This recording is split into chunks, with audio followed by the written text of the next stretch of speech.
It is a coming together, isn't it? Many of you here, many more of us. Isn't it painful to want something that you believe you cannot have? Of course it's painful because it's going this way and this way at the same time. Nobody can go this way and this way at the same time without an intense sort of tug of war happening within you. And that feeling of tug of war is what your emotions are about. In other words, any negative emotion says you've introduced resistance to your own desire. You've given birth to a desire, but you're not in alignment with it.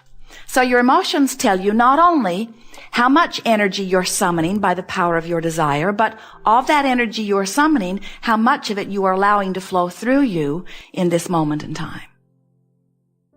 Your guidance system is your best friend. We would never want you to not appreciate negative emotion. Negative emotion is not an enemy, it's guidance. Negative emotion is letting you know it's all right, but you're introducing contradictory thought here. And as long as you're introducing contradictory thought, then there's some sort of static going on. So what you're asking for is delayed, and meanwhile, you probably don't feel all that good. The better you feel, the more in alignment with who you really are, you are. That's why we call it the art of allowing. The art of allowing what? The art of allowing who you are in this moment. Jerry and Esther have a navigational system in their vehicles. A wonderful contraption. Jerry's beginning to get letters that we're talking about it too much.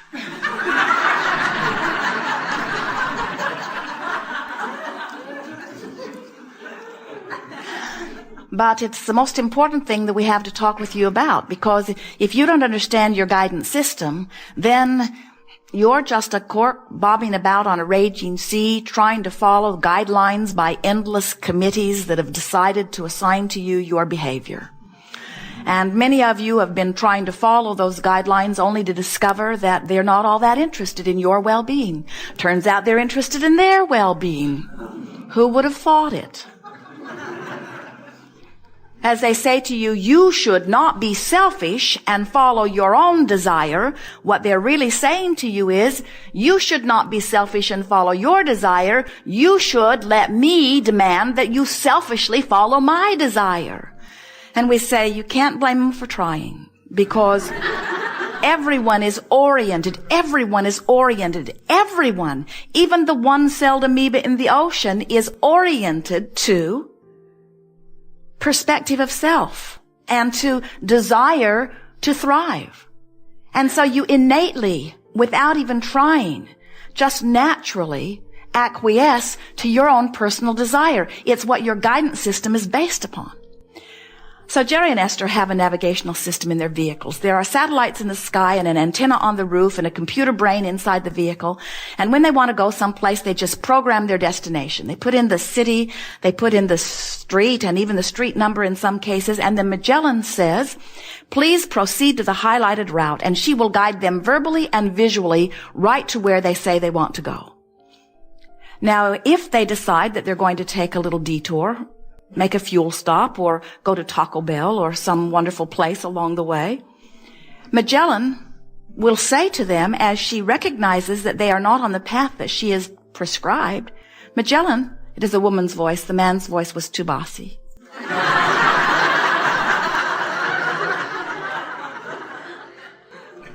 Magellan will say, please proceed to the highlighted route. And if Jerry and Esther do not heed her, again, she will say, please proceed to the highlighted route. She becomes frantic. Not really. But she becomes insistent. Please proceed to the highlighted route. Please proceed to the highlighted route. Please proceed to the highlighted route. Please proceed to the highlighted route. Jerry says, shut that broad up. Eventually, if you continue to ignore her guidance, she will say, recalculating route. In other words, she's wise enough to know that her job is to get you from where you are to where you say you want to be. And she never forgets for the time of this programming where you said you want to be. And so she is relentless about calculating the directions between wherever you are and where you want to be. Magellan never has said to them, not one time ever, where have you been? How long have you been there? Why didn't you listen last time? I'm not going to tell you you didn't listen to me before. You think you're so smart, you go your own way, you don't pay any attention to me, now you're on your own. Instead, Magellan just continues to do what she was created to do. Same as your guidance system. Magellan will say, if Jerry and Esther go the opposite direction of what she has determined, Magellan will say, when it is possible, make a legal U-turn. That's really what your own negative emotion is saying. When possible, make a legal U-turn. Your negative emotion is just like Magellan. Your negative emotion is saying, please proceed to the highlighted route. Please proceed to the highlighted route. You said you want this, but you're thinking about this. You're off your path. You said you want this, but you're looking at this. You're off your path. You said you want more money, but you're talking about not having enough money. You're off your path.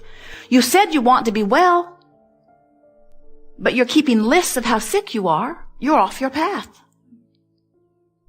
Your guidance is with you in every moment, in the form of emotions.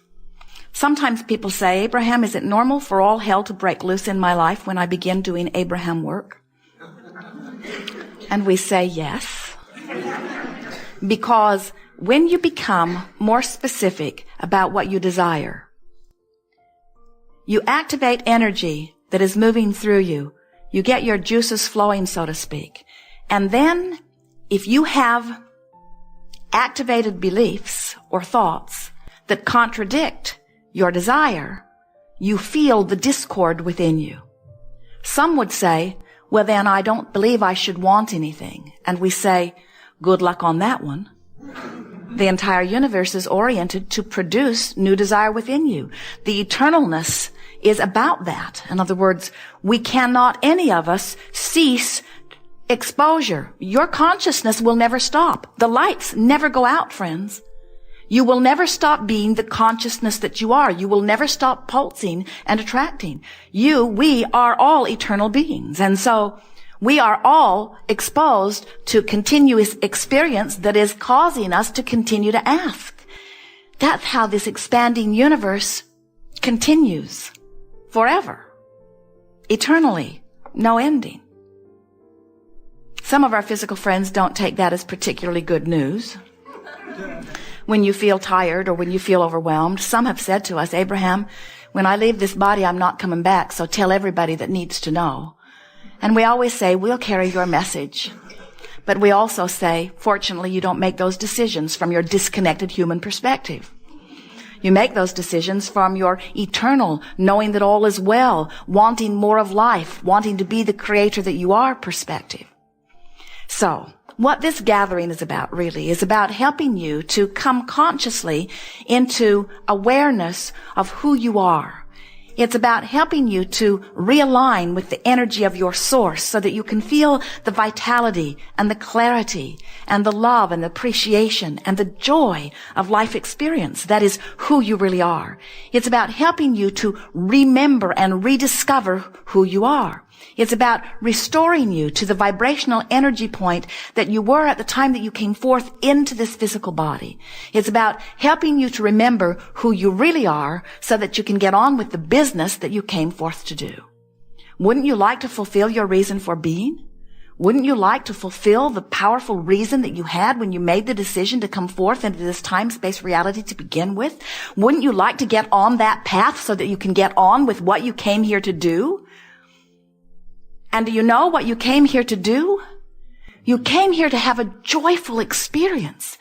You came here not to fix things that are broken, not to reclaim something that has been lost, not to set the world straight. You came here to be the joyful being that you are, to have exposure to experience that would cause you to uniquely ask from your unique perspective so that source energy could uniquely answer you. You came forth to add to all that is. You are a creator. You are a co-creator.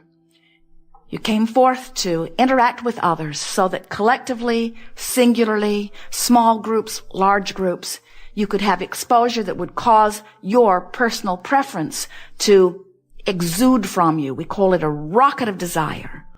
And when it happens, it is answered. No exceptions.